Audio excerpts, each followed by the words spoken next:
All right. Welcome back to the GSMC Wrestling Laureate Podcast, brought to you by the GSMC Sports Network. Just kind of reiterate, reflect on what we talked about real quick. We had our WWE NXT review, heading toward WWE NXT Battleground at the UFC Apex Center in Las Vegas, Nevada. Should be pretty dope.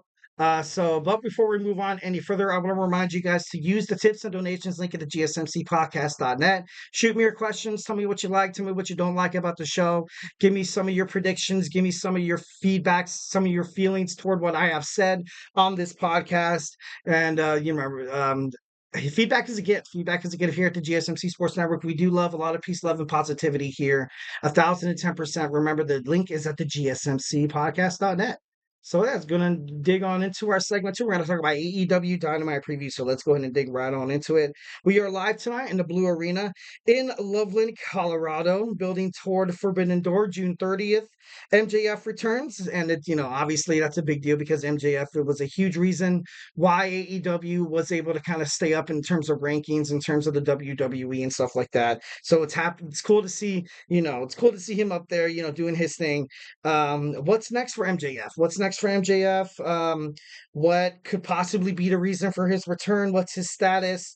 And there's a lot of, he obviously wants to become the number one superstar on the AEW roster. But since he's been gone, you've kind of had people like, you kind of had Swerve Strickland kind of step up.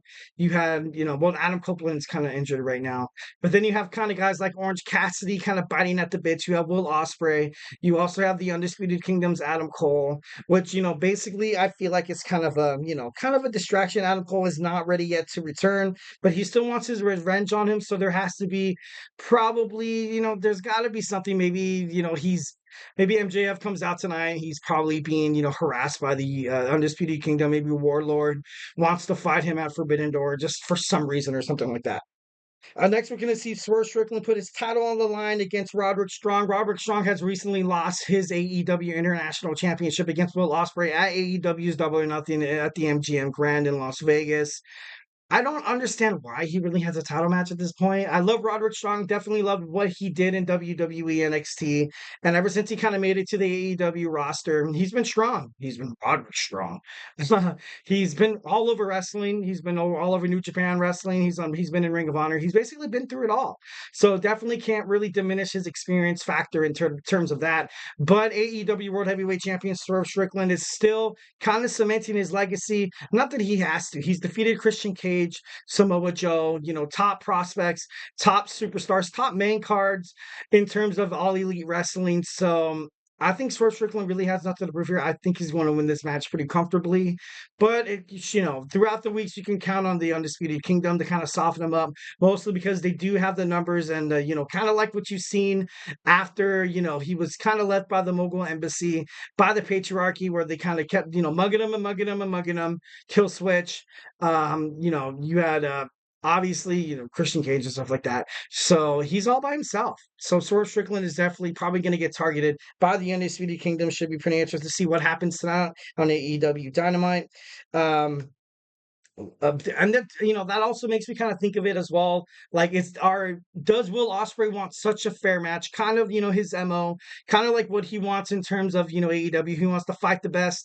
He wants to be the best, but he only becomes the best if he fights the best who are at the best of their potential. I know that might have lost you guys a couple sentences back there, but I hope it makes sense. If you have to be the man, you got to beat the man.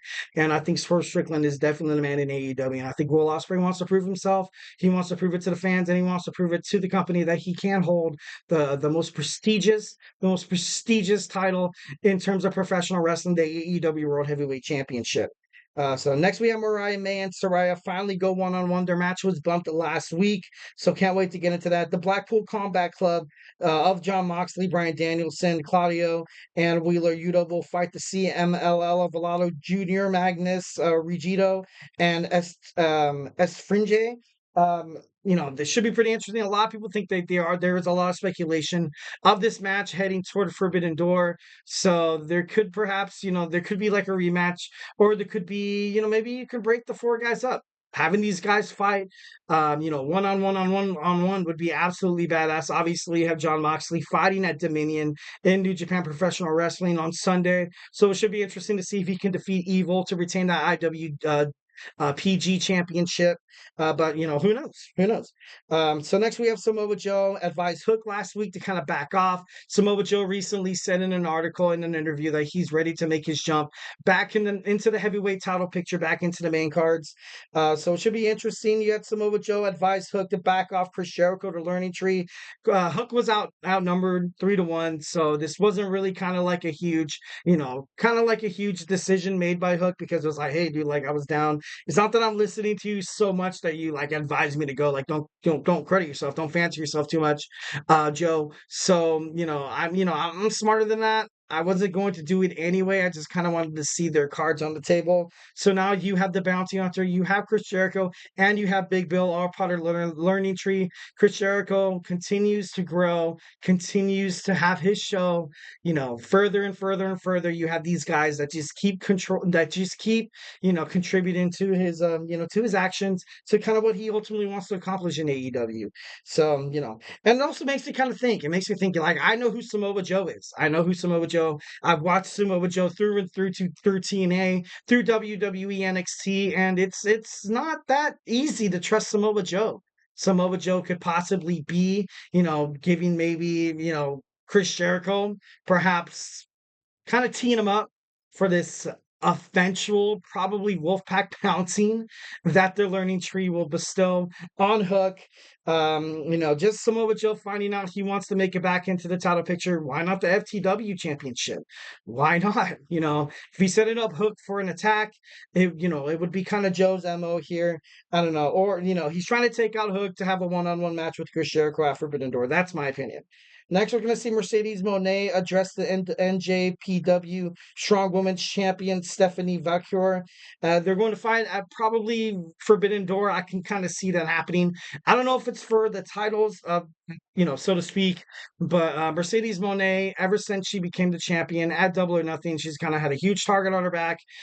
She's, which she's kind of been owed. And, the way that AEW is doing it kind of makes me kind of shake my head a little bit in a positive way. I'm like, you know what? They did butter up Mercedes Mone for the longest time. They kept her a month and a half to 2 months behind the curtain, cutting promo after promo, the same promo, same promo. And this is kind of their way. This is their way to be like, oh, was it worth the wait? And Mercedes Mone guarantees to the fans that, yes, this has been worth the wait. Next, we're going to see, Chris Statlander. Hopefully Willow of Nightingale comes back to confront Chris Statlander, having a hardcore match heading toward Forbidden Door. That would be ultimately badass. I would kind of root for that. I'm a huge Willow of Nightingale fan. Kind of sucks the way she dropped the TBS championship to Mercedes Mone at AEW's Double or Nothing. But I'm a Willow Nightingale fan. I'm not ever disputing her. She's been all over professional wrestling. She's won a countless amount of tournaments. She's won the Owen Hart tournament. She's been, New Japan professional wrestling strong, TBS champion, and the list goes. She just has a lot of accolades. You can't really count a champion like that out. Next, the TNT Championship that has been vacated last week by Adam Copeland. He has had surgery already on his fractured tibia. Should be out for a number of months. Don't really, expect the 50-year-old coming back so soon. Definitely give him probably till the end of the year, in my opinion. Maybe at All In, he could possibly try to make make a statement, kind of make a stance that he wants to get his TNT AEW championship back. But I'm kind of heavy on that. Next, we have the interim vice president Christopher Daniels announces qualifying matches for the winner take all ladder match at Forbidden Door. You ultimately saw the elite. Okada, you had the Young Bucks wanting to award the TNT Championship to Jack Perry, to no avail. Obviously, we kind of saw this coming. I think Jack Perry's trash, but that's just me. Obviously, that's my opinion. This is sports entertainment. I'm not trying to no slanderous thoughts or anything like that. It's something about wrestling and perspectives and stuff like that. Is your ability to, you kind of have to, poke the bear a little bit, like, you know what I mean? So I just don't like him. I just don't like him. I've kind of heard in a podcast on the Busted Open podcast by Bully Ray. I guess he was in a locker room with a whole bunch of veterans, and kind of like when you saw him and CM Punk have a confrontation, is that Jack Perry doesn't really have any respect, and it's not really something that's kind of presumed on screen. It's also off screen, which is kind of bad, which is kind of terrible. I don't know why you would want to, like a superstar like that on your roster, but Jack Perry is, Tony Khan is stuck with the talentless, the greedy, the disrespectful Jack Perry. So, good for you. I hope he does not win the TNT AEW Championship. That's just me. So the Elite was stopped last week from kicking Christopher Daniels' butt. He was stopped by Daddy Ass and he acclaimed. So you can kind of expect that match kind of moving forward, since you don't really have really anything between the AEW World Tag Team titles again, unless the Acclaim's going to challenge the Young Bucks for the AEW World Tag Team titles, and you're going to have Daddy Ass challenge Kazuchika Okada for the AEW Continental Championship. That would be awesome. Heading toward Forbidden Door, I feel like that's something they should definitely do.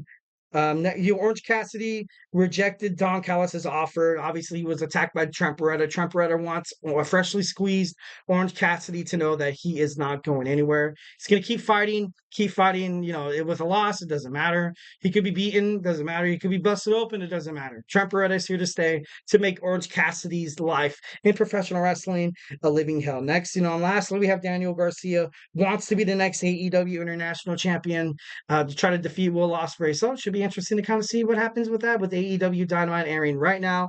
So I can't wait to watch it. I have it on record right now. So ready, guys, I have not watched a single shred of social media on TikTok, Twitter/X, Instagram, whatever, Facebook, So yeah, we're kind of moving on here. So we have our WWE Speed Champion. Sorry about that. WWE Speed Champion Ricochet is going to be all elite. Do you believe me? Do you think it's possible? Stay tuned as there we go. There we go. All right, awesome. Kind of fix that one on the fly there. So make sure you stay tuned for that.